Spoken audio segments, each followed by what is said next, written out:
네, 아름답고 귀한 찬양 감사드리며 하나님께서 영광 받으신 줄로 믿습니다. 저는 오늘 말씀을 시작하면서 여러분에게 역사 이야기 하나를 좀 들려드리려고 합니다.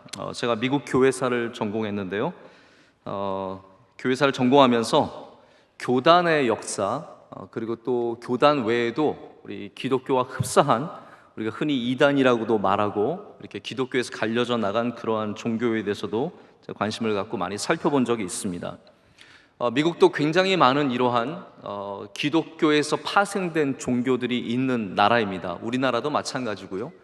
근데 그 시작된 계기들이 언제냐면 대부분은 1800년대 초반에 아주 큰 부흥운동이 있은 다음에 아주 교회가 뜨거워지고 나라 전체가 굉장히 종교적인 열정으로 뜨거워졌을 때 많은 이러한 종교들이 생겨났습니다. 대표적인 예가 1820년대에 생겨난 조셉 스미스가 시작한 몰몬이라고 하는 말일 성도 교회입니다. 우리가 잘 알고 있죠. 한국에서도 이렇게 까만 옷을 입고 다니면서 전도하시는 분들이 대부분 몰몬입니다.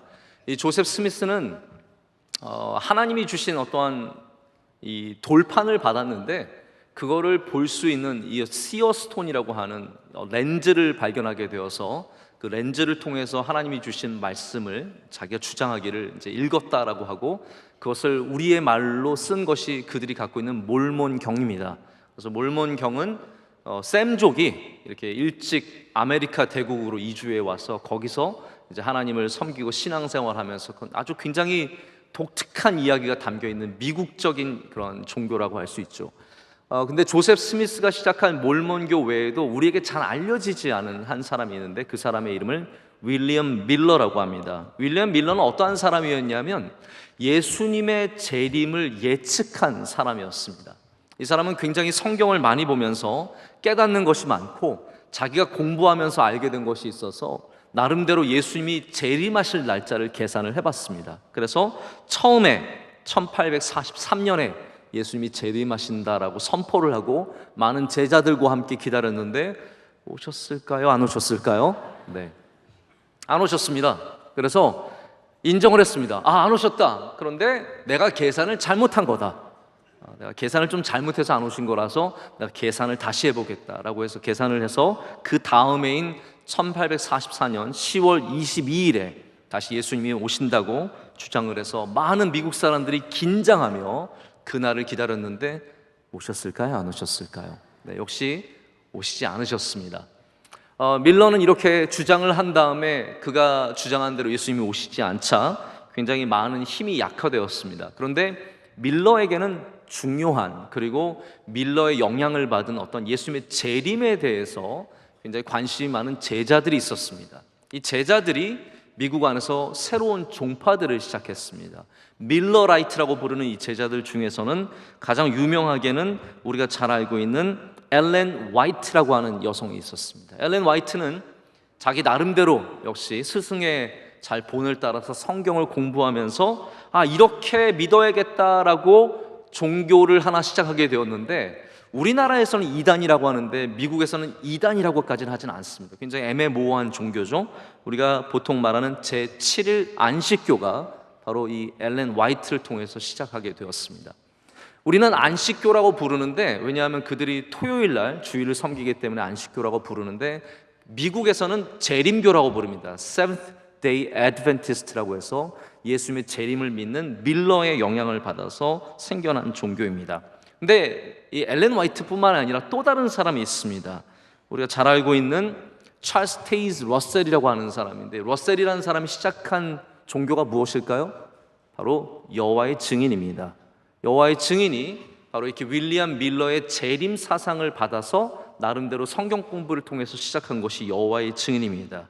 이렇게 지금 기독교에서 빠져나간, 그리고 기독교 흡사하지만 다른 제7일 안식교와 여호와의 증인이 어디서 시작됐냐 하면 바로 이렇게 하나님의 때를 알고자 하는 인간의 욕심에서 시작되었다라는 것입니다. 제가 이렇게 구차하게 역사를 길게 말씀드린 이유는 제가 알고 있는 것을 자랑하기 위함이 조금 맞지만 그것만이 아니라 이걸 말씀드리고 싶은 겁니다. 우리가 때에 대해서 집착할 때 하나님의 때를 우리가 함부로, 하나님의 주권이 있는 하나님의 시간을 우리가 알고자 하고 우리가 그것을 잡고자 할 때 신앙이 잘못될 수 있다는 걸 말씀을 드리고 싶은 겁니다. 신앙이 잘못된 방향으로 나아갈 수 있다는 것이죠. 오늘 예수님께서 종말에 대해서 말씀하시면서 32절에 그 날과 그때는 아무도 모르나니 하늘에 있는 천사들도 아들도 모른다고 하셨어요. 예수 그리스도도 모른다고 하셨고 아버지만 아시느니라 라고 말씀하십니다. 아들이 모른다는 말씀이 이것이 겸손에 대한 표현인지 혹은 다른 이유에서인지 저는 분명하게 알 수는 없습니다. 하지만 분명한 것은 성경은 하나님만이 그 때를 주관하고 계심을 우리에게 알려주고 있습니다. 비록 본문은 종말에 대한 말씀이지만 사실 삶의 많은 때, 여기 그때라고 나오는 그 때에 대해서 우리 인간은 그 주권을 갖고 있지 않습니다. 그렇기 때문에 우리는 잘 모릅니다. 여러분, 그때를 잘 모르는 그러면 우리는 어떠한 삶을 어떻게 살아야겠습니까? 하나님께 계속 물어서 그때를 알아서 윌리엄 밀러처럼 예수님의 재림을 계산해 보고 우리가 삶에 만날 그때를 계산해 보겠습니까? 내가 언제 죽을지, 언제 이 문제가 풀릴지, 언제 결혼할지 점쟁이를 찾아가서 그때를 알겠습니까?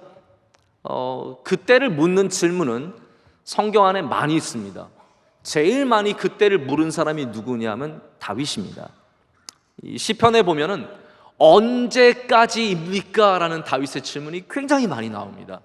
성경에 언제라는 단어가 가장 많이 나오는 것이 시편입니다. 왜냐하면 다윗은 그 고난이 언제 끝날지 너무 가슴이 답답하고 몸이 힘들고 마음이 어려워서 하나님께 물을 수밖에 없었습니다. 근데 여러분, 하나님은 다윗에게 그렇게 많이 말씀해 주시고 다윗의 기도에 그렇게 많이 응답해 주셨는데 이걸 아셔야 돼요. 언제까지입니까? 라는 질문에 하나님은 결코 답하지 않으셨습니다. 내년까지야, 5년만 참아, 10년 뒤면 다 해결돼, 이런 말씀하신 적이 없으십니다. 하나님은 그 질문에는 답을 안 하셨다라는 겁니다. 우리가 밀러처럼 예수님의 오시는 날짜와 시간을 연구해서 알아낼 것입니까? 아니면 오늘 말씀에 나오는 것처럼, 예수님의 말씀처럼 우리는 주의하여 깨어 있으면서 우리에게 주신 사명을 붙잡고 그때를 기다리며 믿음 가운데 살겠습니까? 여러분, 우리 인간이 갖고 있는 한계 속에서, 때를 알지 못하는 한계 속에서 우리를 움직이는 힘은 시간의 힘이 아니라 믿음의 힘이 되어야 합니다. 시간을 알면요, 사람들은 나름 마지막에 힘을 좀 더 낼 수 있습니다. 요거 며칠만 더 하면 되니까, 몇 분만 더 하면 되니까, 몇 시간만 참으면 되니까 우리는 힘을 낼 수 있습니다. 그러나 우리 사람들이, 예수 그리스도를 믿는 사람들이 가져야 하는 자세는 시간으로부터 나오는 힘이 아니라 믿음으로부터 나오는 힘을 가져야 된다는 것입니다. 세상에는 두 종류의 시간이 흐릅니다. 정해진 시간이 흐르고요, 정해지지 않은 시간이 동시에 흐릅니다. 정해진 시간은 예를 들어서 이런 겁니다. 군대, 요즘에 18개월, 20개월 어떻게 되는지 모르겠는데 많이 줄어서 짧아졌습니다. 군대는 시간이 그냥 흘러가는 겁니다. 우리 흔히 하는 말로 닭의 목을 비틀어도 국방부 시계는 간다고 얘기합니다. 얼마나 감사한 일입니까? 이거는 내가 노력하나 노력하지 않으나, 가서 남들 눈치 보면서 있으나 열심히 일하나 똑같이 시간이 흘러가는 것입니다. 모든 음식에는 유통기한이 있어서 정해진 시간이 옵니다. 늦출 수가 없습니다. 조금 더 잘 참으면 이게 늘어나느냐? 그렇지 않은 거죠. 시간이 정해져 있습니다.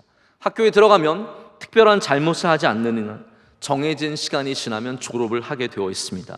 물론 학생 중에서 A를 받는 학생도 있고 C를 받는 학생도 있지만 정해진 시간이 끝나면 다 마칩니다. 그럼 이것이 정해진 시간입니다. 오늘 예배도 정해진 시간이 어느 정도 있습니다.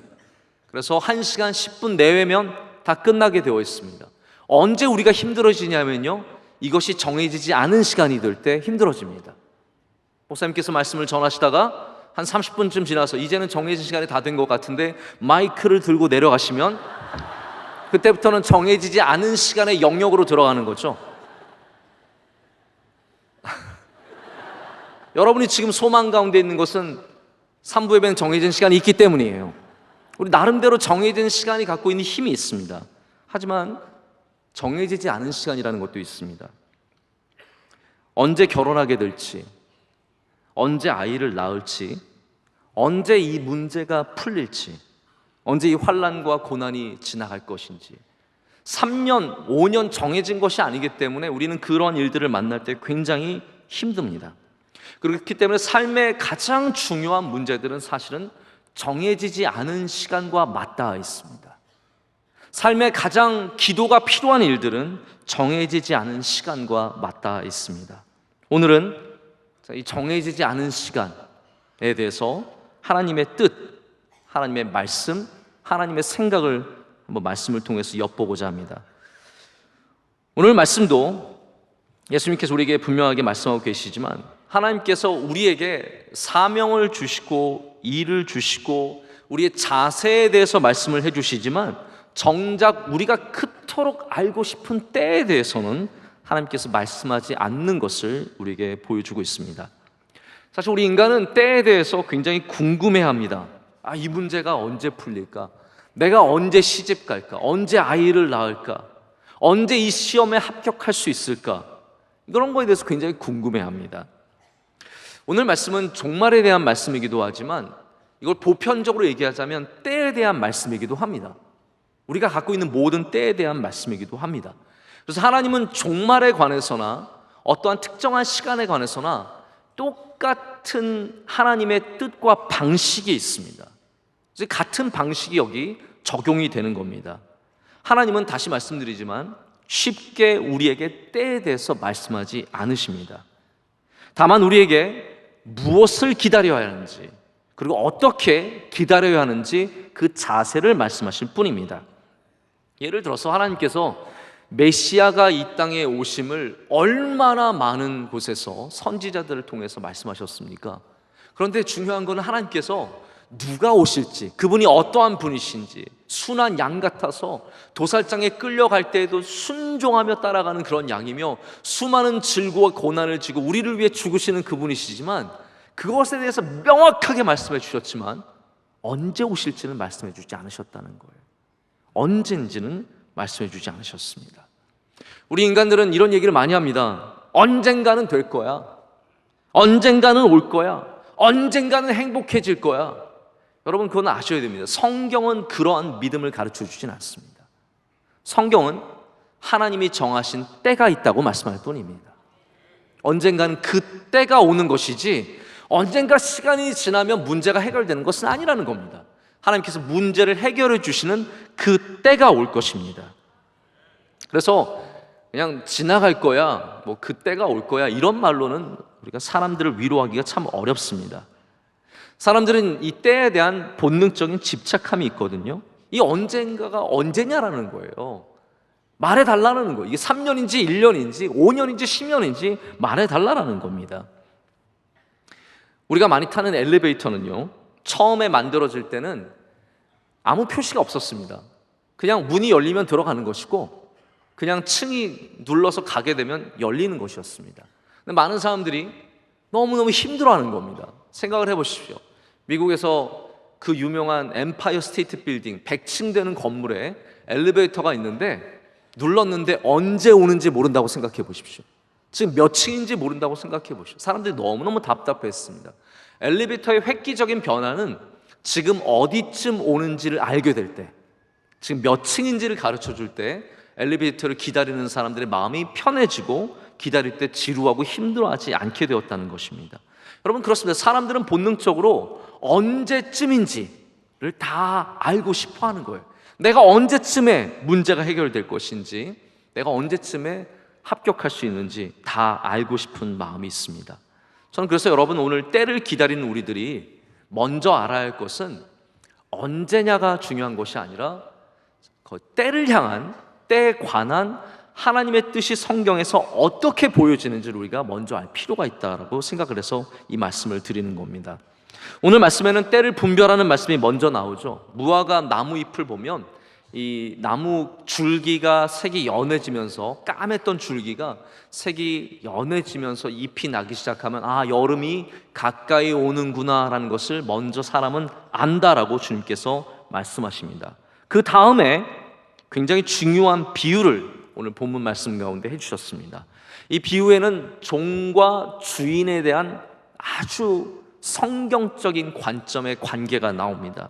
여러분, 이게 여기에만 나온 것이 아니라 이 종과 주인의 관계는 성경 안에서 끊임없이 예수님의 말씀 중에 반복되고 되풀이됩니다. 여러분, 이 사실, 이 원리를 좀 아셔야 될 것 같아요.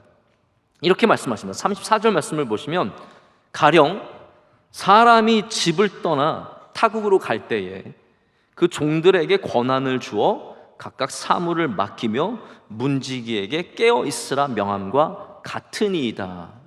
아멘. 이렇게 말씀하십니다. 여기 구조는 이런 겁니다. 이게 다 똑같은 원리입니다. 예수님께서 주인과 종에 대해서 많이 말씀하셨잖아요. 주인은 어떤 분이시냐면 물론 하나님이십니다. 주인은 어떤 분이시냐면 권한과 사무는 종에게 맡깁니다. 늘 주인은 떠나시거든요. 이 비유에 나오는 모든 주인들은 다 떠납니다. 근데 떠날 때 주인은 반드시 그 권한과 사무를 종들에게 맡깁니다. 그가 가져가지 않으세요. 그가 일을 가져가지 않고 권한을 가져가지 않습니다. 종에게 맡깁니다. 자, 그런데 중요한 건 뭐냐면 때는 주인이 종에게 맡기지 않습니다. 때는, 시간은 반드시 주인의 손에 붙잡혀 있습니다. 때를 못 맡기시는 것은 주인이 종을 멸시하기 때문이 아닙니다. 우리 예수님의 비유를 들어보면 종과 주인과의 관계 속에서 주인이 종을 멸시하는 것은 단 한 번도 나오지 않습니다. 하나님은 우리를 사랑하시고 우리를 귀하게 여기십니다. 여러분, 하나님께서 우리를 사랑하시고 귀하게 여기시면 때도 가르쳐 주시면 참 좋잖아요.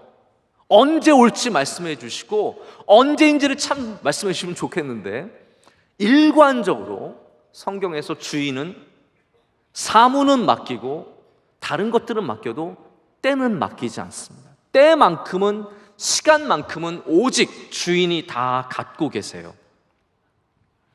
어떤 리더들은 일도 안 맡기죠. 사무도 안 맡깁니다. 마이크로 매니지, 완전히 아주 처음부터 끝까지 본인이 다 잡고 일을 합니다. 하나도 안 줍니다.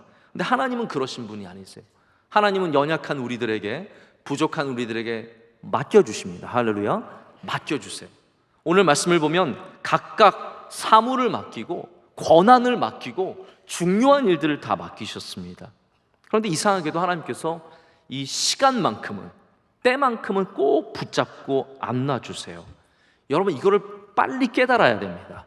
시간은 우리의 영역이 아니라 하나님의 영역이라는 것을, 때는 우리의 소유가 아니라 하나님의 것임을 빨리 깨달아야 합니다. 그리고 우리에게 주신 것은 사명이며 사무이며 권한이라는 거예요. 이 비유를 듣다 보면 여러분께서 달란트 비유도 당연히 생각이 나실 겁니다. 그렇습니다. 달란트 비유에 나오는 주인도 종들에게 각각 재능에 따라서 달란트를 나눠줬습니다. 나눠주는 거예요. 권한을 주는 거예요. 재능을 주는 겁니다. 금 5달란트와 2달란트와 1달란트를 각각 나눠줬어요. 그런데 언제 오는지는 안 가르쳐 주세요. 달란트의 비유에도 오랜 후에 라는 말밖에 나오지 않습니다. 정한 때가 아닙니다. 그냥 오랜 후에 돌아와서 그 주인이 그 달란트를 다시 계산합니다. 근데 이거와 굉장히 좀 다른 비유인 것 같지만 아주 흡사한 비유가 있어요. 슬기로운 처녀에 대한 비유입니다. 슬기로운 처녀에 대한 비유도 종말에 대한 비유잖아요. 근데 거기 보면 이 처녀들이 5처녀는 슬기롭고 5처녀는 미련해서 굉장히 다른 행동을 보이는데 똑같이 신랑을 기다립니다. 신랑을 기다립니다. 언제 올지 모르는 신랑을 기다립니다. 근데 여러분, 여기에도 이 슬기로운 처녀들이, 이제 미련하던 처녀든지 다 맡은 게 있어요. 받은 게 있어요. 이게 다 공통적인 거예요. 오늘 마가복음 13장도 그렇고 마태복음 24장의 말씀도 그렇고 오늘 여기 슬기로운 처녀들 말씀도 다 똑같아요. 맡겨진 게 있어요. 그럼 처녀들에게 맡겨진 것이 무엇입니까? 등불이잖아요.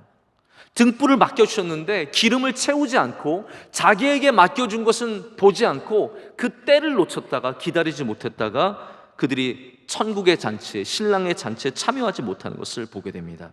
여러분, 그렇습니다. 성경은 일관적으로 똑같은 얘기를 하고 있어요. 때는 하나님의 것입니다. 시간은 하나님의 것이고 우리에게 맡겨진 것은 때로는 권한이고 때로는 달란트고 때로는 등불이에요. 그것을 그 때를 기다리며 주의하며 깨어있는 사람들만이 그 때를 만날 때 기뻐할 수 있다는 거예요. 그 때는 반드시 오게 되어 있는데 그때 기뻐할 수 있다는 겁니다. 그래서 하나님은 우리에게 언제인지를 말씀해 주시기보다 우리가 무엇을 해야 되는지 말씀해 주시는 분이세요. 그것을 제가 약속과 사명이라고 한번 여러분께 말씀을 드려보고 싶습니다. 언제인지는 가르쳐 주시지 않지만 우리에게 약속을 주시고 사명을 주신다라고 말씀을 드릴 수 있는 것 같습니다. 먼저 약속과 때에 대해서 한번 좀 생각을 해볼게요. 보통 우리가 약속을 하면은 어떻게 약속을 하냐면요, 언제, 무엇을, 어디에서, 이러한 것들이 들어가야 약속이 되는 거예요. 예를 들어서 야, 내가 밥 한번 살게. 이번 금요일 날 12시 반에 고덕동 빕스에서 만나. 이게 약속이에요. 그런데 내가 밥 살게. 빕스에서 만나. 언제인지 모르면 약속이 형성이 될 수가 없습니다. 우리의 약속은 대부분 그래요. 9월 특별 새벽 집회, 우리 9월 특별 새벽 집회 이번에 첫째 날 일부 찬양되니까, 일부 찬양되면 몇 시쯤 올까요? 한 2시쯤 오지 않습니까? 2시쯤 와서 예배 준비하면서 찬양 시작해야 되잖아요. 그러니까 1시 반에 월드 글로리 앞에서 만나. 이거는 거의 뭐 철야 기도랑 똑같은 거예요. 우리 1시 반에 저기서 만나. 그게 시간과 어딘지, 누구인지 이런 여러 요소들이 들어가야 약속이 된다라는 겁니다. 자, 그런데 하나님의 약속은 좀 달라요. 하나님의 약속은 어떻습니까? 하나님의 약속은 내용은 들어있는데 언제인지가 빠져 있을 때가 참 많습니다. 언제, 그걸 말씀 안 해주실 때가 참 많습니다. 제가 그래서 하나님의 시간에 대한 뜻을 우리가 알아야 된다고 말씀을 드리는 거예요. 대표적인 예로 이번에 특별히 우리 마침 9월 특별 새벽 집회에 믿음의 길, 아브라함의 길을 저희가 기대하며 기도하며 준비하고 있는데, 제가 아브라함에 대한 이야기를 좀 할게요. 조심스러운 것은 원로 목사님도 아브라함에 대한 말씀을 준비하고 계실 텐데 제가 뭐 같은 이야기를 할 건 아니라고 생각하고 말씀을 드리겠습니다. 하나님께서 아브라함을 처음 부르신 장이 12장입니다. 우리 이번에 본문도 12장인데 하나님께서 아브라함을 부르실 때 첫 번째 약속이 뭐였냐면 기억나세요? 내가 너로 큰 민족을 이루게 하셨게. 그게 하나님의 첫 번째 약속이에요. 근데 언제? 하나님은 언제인지 말씀하지 않으세요. 내가 너로 큰 민족을 이루게 하겠다만 약속을 하십니다. 그리고 나서 하나님께서 가나안 땅을 기업으로 주겠노라고 아브라함에게 말씀하셔서 아브라함이 그거 믿고 약속을 믿고 아버지의 집 그 고향 땅을 떠나서 먼 길을 내려와서 세겜에 정착하고 하나님께 예배하고 브엘세바까지 오르내리는 길을 하게 되는 겁니다. 그런데 하나님께서 그 약속을 하신 다음에 그때가 아브라함이 몇 살이었냐면 75세였습니다. 75세에 내가 너로 큰 민족을 이루겠다라고 약속하시면 언능 주셔야죠. 지금 시간이 급해요. 75세는 젊은 나이가 아닙니다. 그때에도 그 긴 세월을 살았던 그때에도 젊은 나이가 결코 아니었다라는 거예요. 근데 하나님께서 75세에 약속을 하셨는데 아무 말씀이 없으세요. 하나님께서 아브라함에게 자손에 대한 약속을 4번이나 하십니다. 제가 일부러 찾아봤어요. 12장에 한 번 하시고 15장에 한 번 하시고 17장과 18장에 하세요. 15장은 또 굉장히 중요한 장이에요. 왜냐하면 하나님께서 아브라함과 언약식을 하는 굉장히 우리 기독교의 이 신학의 중요한 자리예요. 근데 이 언약식 하나님께서 제사를 드리는 이 장면 전에 아브라함과 대화를 나누십니다.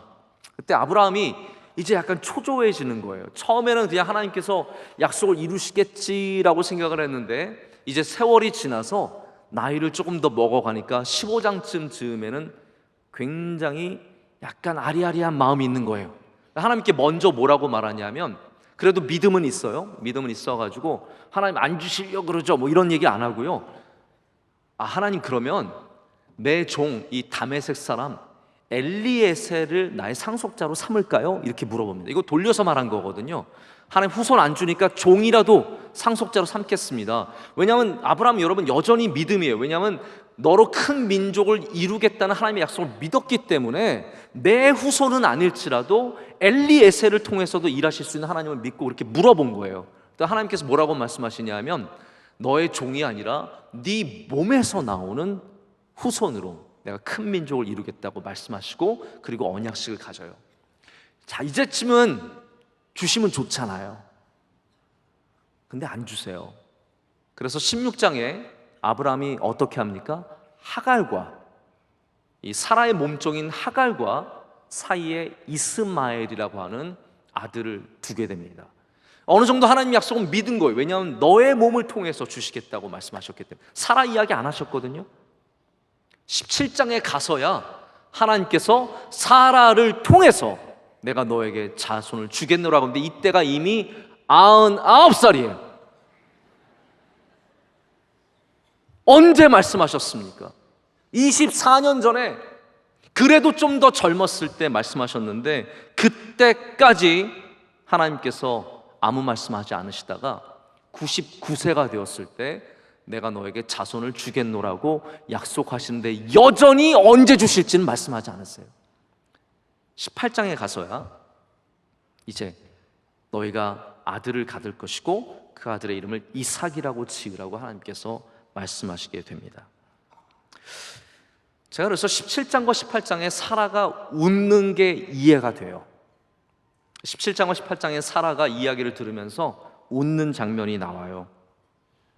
근데 제가 웃는 것을 보면서 이거는 웃겨서 웃는 게 아니라 웃슬픈 거죠.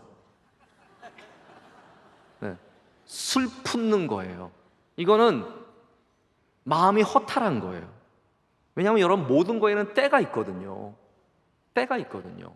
그 때를 놓치면 모든 좋은 것들은 가치를 많이 잃어버립니다. 예를 들어서 이번에 여러분 추석이 다가오는데, 추석 선물은 언제 받는 게 좋아요? 추석 전에 받는 게 좋아요. 추석 후에 받으면 어떤 생각이 드냐면, 지 받은 거 주는구나 라는 생각이 들어요. 그럴 가능성이 굉장히 농후합니다. 추석 때에 좋은 거예요. 생일 선물은요, 최소한 생일날까지 주는 게 좋아요. 물론 그 이후에도 사양하진 않겠습니다. 그러나 생일 전에 받는 게 기분이 좋아요. 제가 이번에 저희 아들도 생일이라서 생일 선물을 준비하는데, 이렇게 인터넷에 알아보니까 거기서 살 수 있어서 살려고 그러는데 너무 시간이 오래 걸리는 거예요, 배송 시간이. 근데 저희 아들의 생일에 맞춰야 되잖아요. 그래서 제가 배송을 그냥 택배는 보통 2,000원, 3,000원이면 되거든요. 근데 뭐가 있냐면 퀵 배송이 있어요. 퀵 배송은 그날 가져다 주는 거예요. 퀵 배송은요, 비싸요.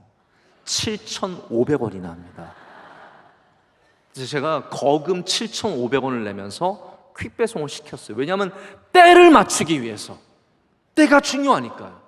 근데 왜 하나님은 사라가 젊을 때, 기대할 때, 하나님 자손을 준다고 했으니까 기대감이 높아질 때 주시지 않고, 한번 기운 빼고 하갈 통해서 완전 기분 팍 상하게 만드시고, 그리고 다 늙어서 사라는 90살이에요. 사라가 90이 되어서 진액이 다 빠진 다음에 하나님께서 왜 그때서야 주신다고 하셨을까요? 여러분, 허탈한 마음 들 수밖에 없는 겁니다. 웃음이 나오는 거죠. 왜 하나님은 우리가 힘이 있을 때, 우리가 젊었을 때, 우리가 능력이 있을 때, 내가 하고 싶을 때, 내가 원할 때 주시지 않고 왜 하나님의 뜻하신 때에만 주실까요? 여러분, 아브라함도 분명히 기다리며 기대하던 때가 있었습니다. 그리고 하나님의 뜻대로 하고 싶었던 때가 있었습니다. 근데 하나님은 그때 허락하지 않으셨습니다. 엘리에셀에 대한 이야기를 하면서 아브라함이 뭐라고 말하냐면요, 나는 자식이 없습니다 라고 하나님께 말합니다. 나는 자식이 없습니다 라는 말은 원어적으로 표현하자면 나는 자식 없이 오늘을 걸어가고 있습니다 라는 뜻이라고 합니다. 나는 자식 없이 오늘을 걸어가고 있습니다. 하나님 말씀하셨는데, 약속하셨는데, 저는 지금 자식 없이 오늘을 걸어가고 있습니다. 여러분, 그런데 우리가 이걸 잊어서는 안 됩니다. 자식 없이 걸어가고 있었을지 몰라도 약속이 있었고 하나님께서 그와 동행하셨습니다. 그래서 우리의 약속이 언제 이루어질지 모르지만 하나님은 하나님의 뜻 가운데 지금도 역사하고 계심을 믿어야 합니다. 우리는 우리의 페이스대로 내가 원하는 시간에 일이 이루어지는 것이 아니라 하나님의 뜻 가운데 하나님이 원하시는 시간에 하나님의 시간의 주권이 온전히 주님께 있음을 고백해야 할 줄로 믿습니다.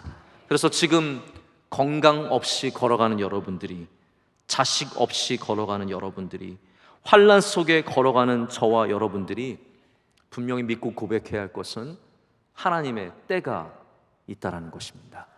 그리고 하나님께서 지금 자식 없이 걸어가는 나와 지금도 동행하고 있음을 믿어야 할 줄로 믿습니다. 그래서 하나님의 약속을 믿는 사람은 때로 인해서 시험에 들지 말아야 합니다. 믿음의 조상이라고 불리던 아브라함도 실수하고 넘어진 것을 보면 우리는 얼마나 실수하며 자주 넘어질 수 있겠습니까? 하나님은 언제인지를 가르쳐 주시기 전에 우리가 무엇을 기다려야 하는지 약속하시는 분이십니다. 우리 교회에도 아이를 기다리면서 오랜 시간 동안 기도하시고 또 시험관을 통해서 아이를 갖기 위해서 지금도 힘든 주사를 맞고 정말 어렵게 눈물 가운데 기도하시는 분들이 많이 있습니다. 제가 그런 분들에게 꼭 이야기해주는 한 가지 이야기가 있습니다. 그건 뭐냐 하면요, 우리의 믿음이 이럴 때가 많아요. 이번에는 꼭 될 거야. 이번엔 반드시 될 거야. 기도했는데 느낌이 팍 왔어. 이번에는 반드시 합격할 거야. 근데 여러분, 이번에라는 믿음은 오히려 더 큰 실망으로 믿음을 흔들리게 할 때가 많습니다. 우리는 이번에 될 거야가 아니라 하나님께서 이루실 거야라는 믿음을 가져야 돼요. 이번에 시간에 대한 믿음이 아니라 하나님에 대한 믿음을 가져야 된다는 겁니다. 이때 내가 원하는 때에 대한 믿음이 아니라 우리에게 약속하시는 하나님에 대한 믿음을 회복해야 합니다. 그래야 때로는 안 이루어지고 15장에서도 17장에서도 16장에서도 안 이루어지는 그 일들을 하나님께서 18장과 21장에 가서는 이루어지게 하신 것을 만날 수 있기 때문입니다. 그래서 우리에게 오늘도 믿음을 주신 겁니다. 그럼 믿음으로 걸어가시길 축복합니다. 그래서 오늘 말씀은 그때가 언제인지를 말씀하는 것이 아니라 우리에게 무엇을 맡기셨는지를 보라는 말씀이에요. 예수님은 오늘도 우리에게 주인이 되어주셔서 오늘도 사명을 맡겨주십니다. 다만 그때가 언제인지 우리는 알 수 없을 뿐입니다. 우리 손에는 시간이 놓여진 것이 아니라 주님께서 맡기신 사명과 약속이 놓여져 있을 뿐입니다. 여러분, 우리에게 주신 아이의 삶에 언제 꽃이 필지, 언제 열매가 맺힐지 우리는 전혀 알 수 없습니다. 생각하기는 한 22살에 꽃이 피고 28살에 열매가 맺힐 것 같지만 38살에 열매를 맺는 사람이 얼마나 많으며 50살에 열매를 맺는 사람도 있고 80살에 열매를 맺는 사람도 있어요. 우리는 우리의 때에 너무 맞춰서 열매를 기다리다가 실망하게 됩니다. 그래서 우리는 시간을 붙잡고 사는 것이 아니라 하나님의 약속을 붙잡고 살아야 돼요. 하나님이 주신 사명을 붙잡고 살아야 합니다. 왜 답답한 시간이 없겠습니까? 여전히 앞날을 모르는 경우가 얼마나 많습니까?